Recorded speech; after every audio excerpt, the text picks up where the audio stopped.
The sound hit first, the dull thud of a boot meeting bone, sharp enough to slice through the noise of the training hall.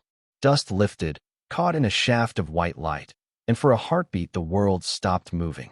Every recruit froze mid-breath, waiting for what came next. Lieutenant Commander Ava Wren didn't fall.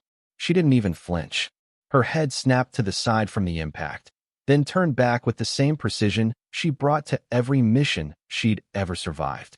The man who kicked her, Captain Callow, stood over her, chest heaving, the smug grin of power playing on his face. He expected a reaction, a shout, maybe an outburst that would justify his cruelty. But the only sound was the faint scrape of her boot as she stood, posture perfect, eyes locked forward. No one spoke. The recruits shifted in the silence, searching for some cue to follow. The air was heavy with disbelief, not just because of what he'd done, but because of what she refused to do. In that moment, every lesson she'd learned in the field echoed through her. Control is command. She drew one slow breath, the kind that steadied her heart in firefights and blackouts, and simply nodded to resume the drill. The captain blinked, unsure if he'd won or lost something intangible. He mistook her stillness for submission, not realizing he'd just stepped into the quietest kind of storm. He thought silence meant defeat. He didn't know silence was her signal to begin.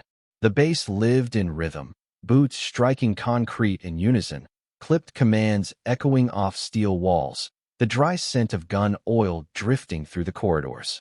It was the kind of place where reputation spoke louder than words, and hierarchy wasn't just structure, it was survival. Ava Wren moved through it with quiet precision, her posture balanced between humility and unshakable certainty. Most forgot, or maybe never knew, that she was an army. She was a Navy SEAL on temporary assignment, sent to observe joint combatives training. To her, every room was a battlefield of observation.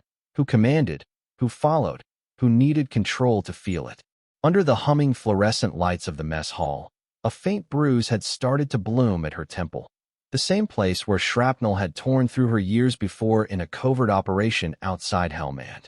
The doctor said she was lucky it didn't kill her. She never used the word lucky. She called it reminder. A scar just beneath the hairline, thin as a pencil mark, traced the same spot Captain Callow's boot had landed. He hadn't seen it when he struck, but the irony hadn't escaped her. The body remembers patterns. So does discipline. Callow walked like a man convinced of his own legend. Jaw forward, voice a few decibels too loud, every sentence sharpened to impress his subordinates. His authority came not from mastery, but from fear, and Ava recognized it instantly. Men like him didn't crave respect. They craved submission dressed as respect.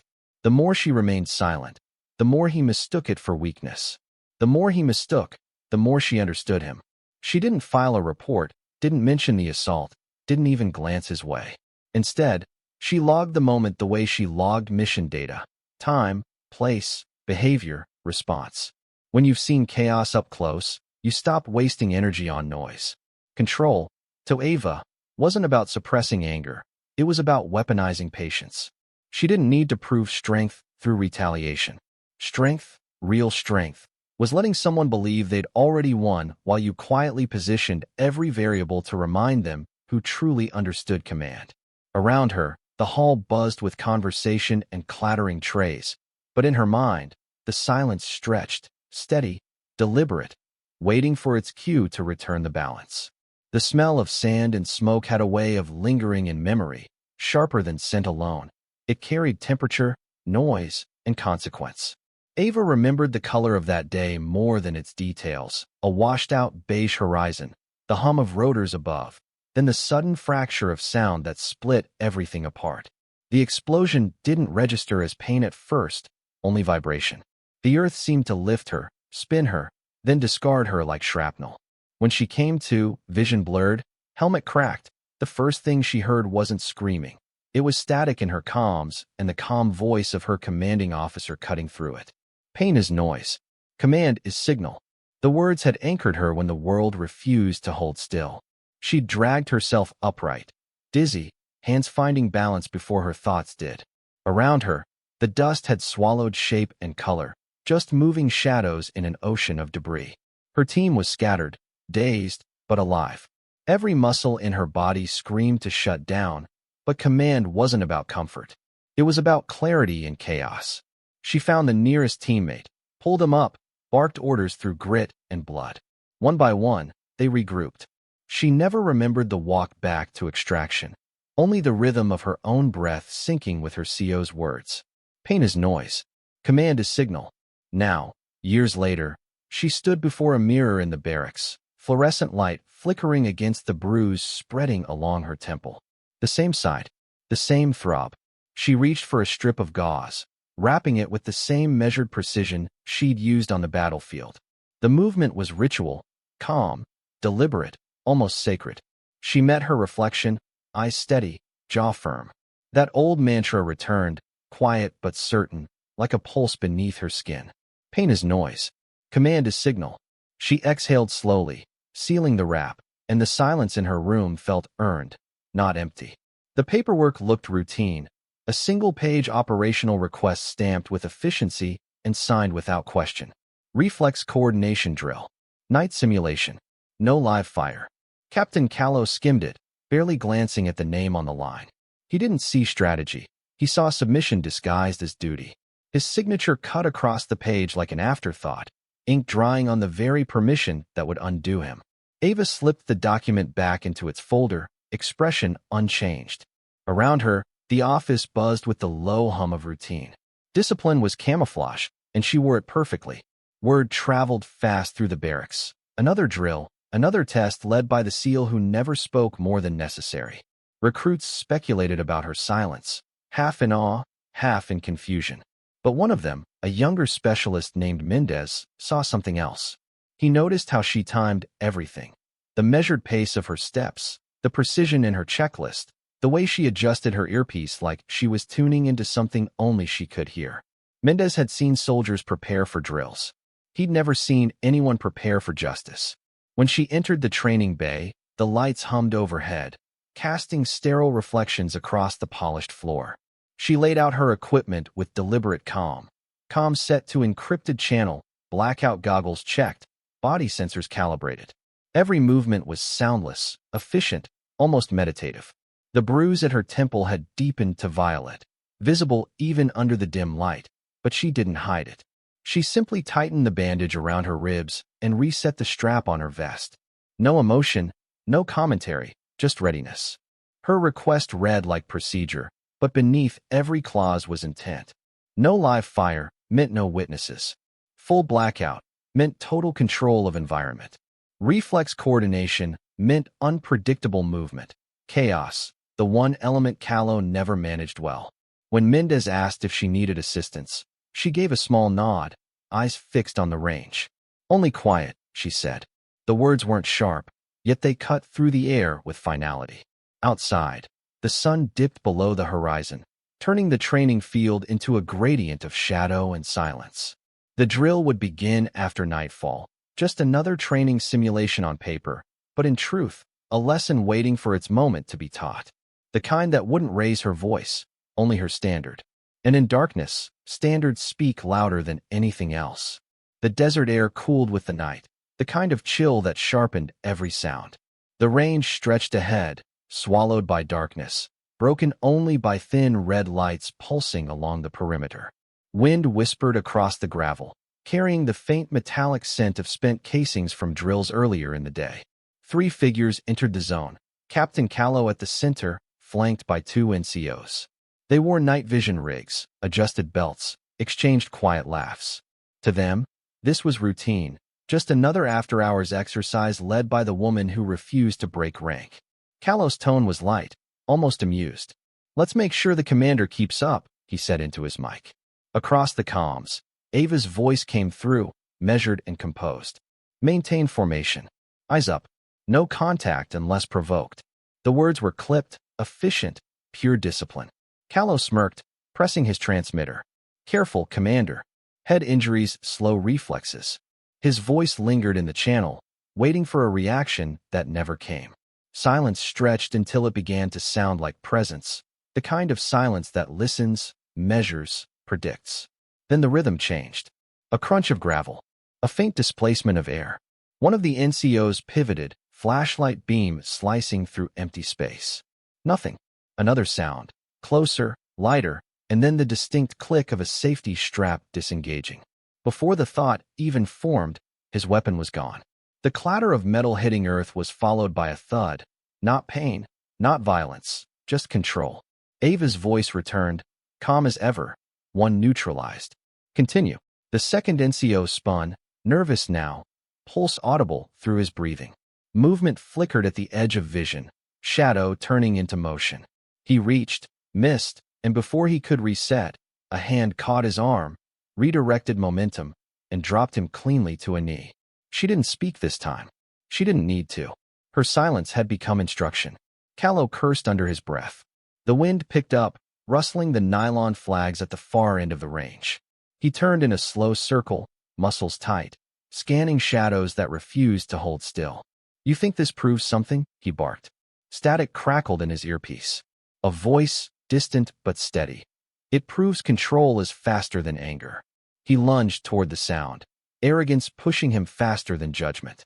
His boots struck uneven gravel, throwing his balance just enough. A shape moved behind him, quiet, efficient, and in one fluid motion, she redirected his force, locking his arm and pivoting with mechanical precision. He hit the ground hard, air leaving his lungs in a soundless gasp. Before he could recover, her knee was on his shoulder, her voice low beside his ear. "This was never a fight, Captain. It was a demonstration." The red perimeter lights pulsed again, casting brief, rhythmic flashes over the scene. His face pressed into dust, her posture unshaken. She released him with a controlled motion, stepping back into the darkness before he could look up. He sat there, chest heaving, realizing too late that the silence he'd mocked was the same silence that had undone him. Somewhere near the command post, Mendez watched the monitors, wide-eyed, hearing only Ava's final call through the comms. Simulation complete. All units accounted for. Her tone didn't carry triumph. It carried conclusion, the kind that doesn't need applause. The morning after, the bass seemed louder than usual. Chairs scraping, boots hitting tile, clipped voices bouncing between metal walls. Word of the failed drill had traveled faster than fact. By the time Captain Callow stormed into the debriefing room, every officer within earshot had already decided what they believed. He stood in front of the panel, face marked with the faint outline of gravel, fury disguised as professionalism. "She ambushed me," he said, voice tight, jaw flexing. Turned a standard exercise into a personal vendetta. His words tried to sound measured, but the tremor beneath them gave him away. Across the room, Ava sat motionless, hands folded, expression unreadable. Colonel Halverson, who led the review, leaned back in his chair, eyes narrowing just slightly. "Commander Wren," he said, "is that true?" Ava didn't move. "No, sir." Her voice was calm, even. The air in the room seemed to pause between them. Then Mendez, standing near the console, shifted uncomfortably before clearing his throat. "Sir," he said quietly, "there's something you should hear." He connected his recorder, and the room filled with static. Callow's voice came through first, sharp and unmistakable. "Careful, Commander. Head injuries, slow reflexes." Then another clip, one he hadn't realized was captured earlier that week. "She needed to learn respect." That kick probably helped. The words landed heavier than the act itself. The silence afterward felt almost tangible, not empty, but weighted with recognition. Even the hum of the air conditioner seemed hesitant to intrude. Halverson exhaled through his nose, a long, slow breath. "That'll be enough," he said. Callow tried to speak, to claw back justification, but the hierarchy that once shielded him now felt like glass underfoot. He looked at Ava, searching for anger or triumph, but found neither. She stood, uniform immaculate, voice measured. "Conduct defines command," she said quietly. Nothing else. No one applauded. They didn't need to. The stillness in the room said everything that words couldn't, about dignity, about restraint, about the kind of authority that doesn't demand recognition to be real. And as she turned to leave, the officers who once questioned her composure didn't move to stop her. They just straightened their posture, instinctively, as if gravity itself had shifted toward the kind of discipline she embodied. The mess hall was quieter than usual, though no one had ordered it so. Conversations dipped as Ava stepped through the doorway, tray in hand, posture measured as always. No one stared directly, but every glance found her, subtle as a salute. The whispers that had once carried doubt now carried something different, respect edged with awe. Even laughter seemed softer, cautious not to break the unspoken reverence that followed her presence. She didn't demand silence. It just formed around her like gravity. Mendez watched from across the room, tracing the moment with the kind of clarity that stays. He remembered the way Kalos' voice had cracked during playback, how truth had peeled away his authority faster than any reprimand could. And now, seeing Ava move through the room, he understood what she had meant all along. Strength wasn't the sound you make when you fight. It's the silence that follows when you've already won. She passed Kalos' usual table, the seat still empty, a shadow where arrogance used to sit. For a moment, she paused, set down her tray, and slid a folded note onto the metal surface. No drama, no flourish. Just ink on paper, written in her careful block letters. Pain fades. Conduct stays on record. Then she walked out, steady as ever, leaving the hum of quiet admiration in her wake. A kind of order no rulebook could enforce, but everyone could feel. Would you have stayed silent after being kicked in the head? Or do you believe anger proves more than control ever could? Tell me in the comments below. I read every single one. Maybe you've met someone like Ava Ren, someone who never raises their voice, yet changes the entire room just by standing their ground. If this story reminded you that calm isn't weakness but mastery, then hit that like button, subscribe, and make sure the bell icon's on so you don't miss the next mission.